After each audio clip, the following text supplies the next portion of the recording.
Oh my god! What did I walk into? Hey guys, so this is kind of a weird build, and most of you probably not gonna like this build because it just feels slow and the way it kind of functions. I'm not even sure if I like this build, but I think it's still worth talking about it. And I'm gonna talk about the build a bit later on, but first I wanna talk about how you can max your block rate with pretty much any weapon. It's not a very cheap way, but it does involve some tattoos and 2 jewels. And that is the Red Nightmare and the Blue Nightmare. For the Red Nightmare, you basically get block by having fire resistance or elemental resistance, like general elemental resistance, within the radius allocated. So it's very easy, you just find a spot where you can place the most like fire resistance tattoos, which require strength.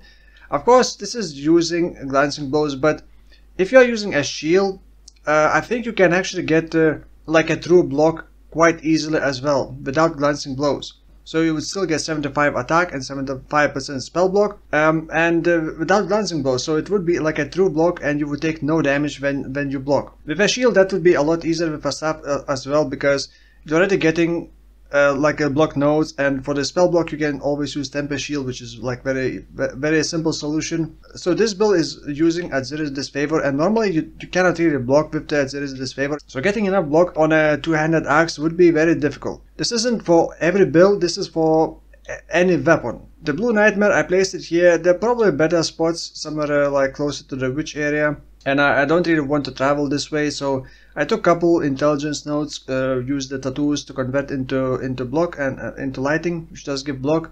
And you can also pick up this, by the way, from this area you can also take these nodes, which would also give you block.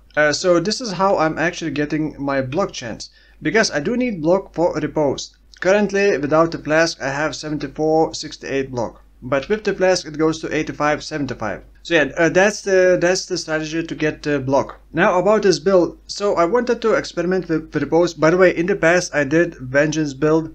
Vengeance is the only counter attack skill that you can self-proc. You cannot self-proc Riposte, you cannot self-proc Reckoning. And I did a build like I called Vengeance. That build was like really amazing. I would highly recommend you to check it out if you haven't seen that video. Massive AoE, freeze everything, and you get held of ice explosions to add extra flavor. So it was actually also very high damage. I believe it's like 5.2 million average hit damage with Vengeance. And it auto procs because of the Herald of Thunder and the unique ring for Herald of Thunder, which does damage to you each time the Herald strikes. So that build was great, and I kept thinking I kind of want to revisit it, but I don't want to do the same. And I did a couple of versions with the Vengeance, but I also wanted to experiment with Riposte, because Riposte is a strike skill, and the strike skills have their own like special things. Like you can use Behead to steal enemy buffs. You can also use like extra strike targets on the gloves, and you can get Splash on the passive skill tree from this. By the way, when Riposte hits enemies with Splash, every single enemy hit will show like a separate animation. Like there's no, every enemy gets struck by the axe essentially, visually. Another thing, I can also use melee strike range tattoos to extend my strike range, which does affect Vengeance. I do have Vengeance, but that's like a secondary thing. But the main thing is Riposte. Riposte strike range also affects, well, how far it can reach. Although it's kind of hard to tell if it actually works. It should work. It's not extending as far as I kind of expected.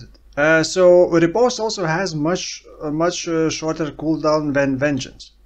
But like I said, you cannot self-proc it. And my Riposte doesn't have a lot of damage, and also I have my minimum damage and maximum damage are very like far apart. But I do have lucky hits, lucky damage because of Gladiator. This build sometimes can do little damage and other times can do a lot of damage. It's also kind of slow. It's tanky, but not like extremely tanky. It feels tanky but unsafe kind of tanky. I'm not sure how to explain that. And I was farming mostly. The Atlas strategy that I was doing was not specific for this build. I just wanted to experiment with that, and it happens that this build was the beginning of that experimentation. I was running Delirium, like Infinite Delirium Atlas strategy, and Exiles and Tormented Spirits. And very often Maven would spawn extra bosses as well in tier 14 plus maps. And that can be like very hectic when extra bosses spawn, and then there's like Exile guards which are also possessed, and then like the bosses possessed, like Shaper Guardians. I did a couple of those with the possessed. And I'm not sure how much Delirium adds tankiness, but like this build can kill those tier 16 Guardians. It's just not very fast, but it does feel kind of tanky, except my chaos resistance is still kind of low and physical mitigation is not that great. But also this build is kind of on the expensive side. It's below 20 divines, but it is above 10, maybe even above 15 divines at this point. And I am using Atziri's Disfavour because, well, it's my favorite axe. As soon as I get it, I'm probably gonna do more builds with that, but Atziri's Disfavour actually has some cool things with the support gems inside it. And very often people ask, why do I have cast on crit?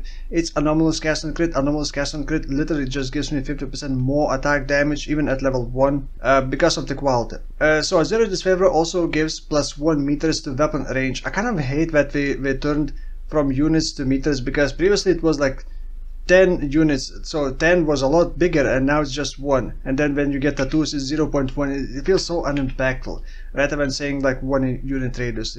I don't know, but that's besides the point.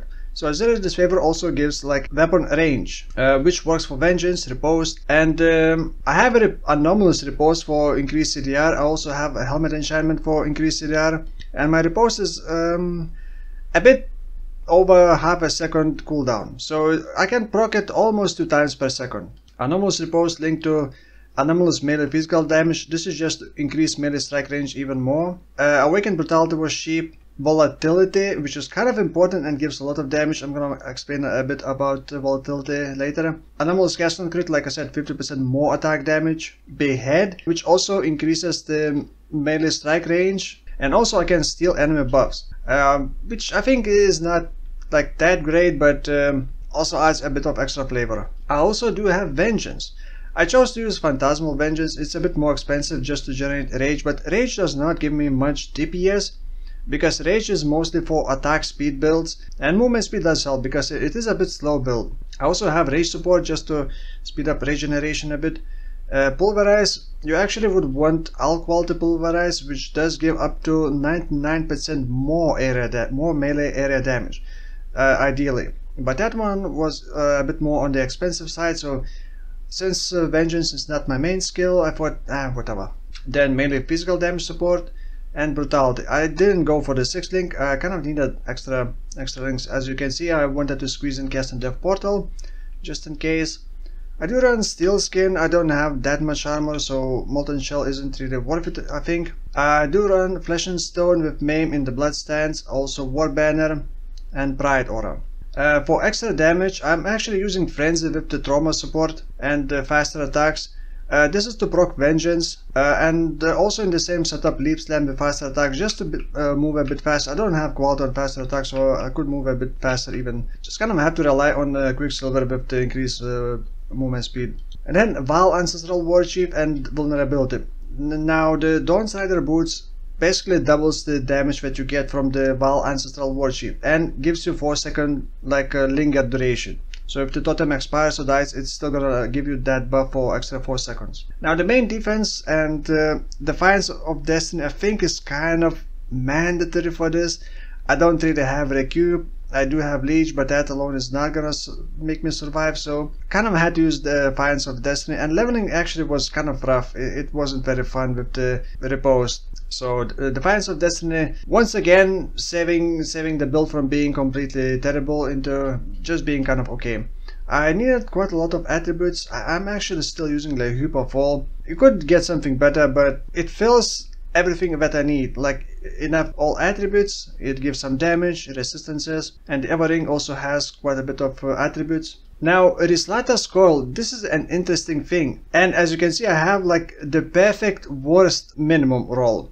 You don't want 40% less minimum physical damage, you want 30% less, and then as high or more as possible. But in this case, it actually pretty much does not matter at all. If I got a perfect belt, it would only give me like 10k DPS. And the reason is that I'm also using Volatility, which already spreads out the difference between minimum and maximum a lot. However, I am also Gladiator, so this is like a cool strategy if you haven't thought about it.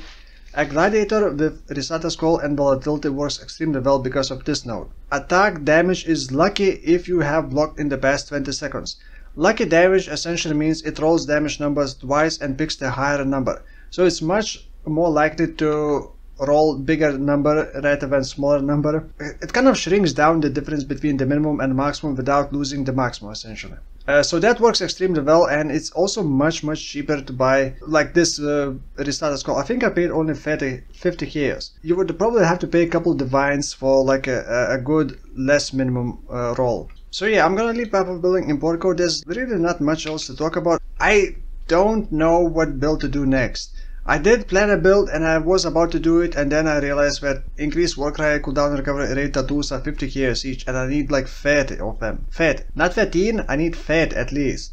So that's not gonna happen because I'm not willing to pay like 7 divines just for tattoos on a build that is very questionable. Is it even gonna function, and is it even gonna have damage? So if you got some interesting ideas, some build ideas, leave them in the comments below, and thank you for watching, and I will see you in the next one. Bye bye.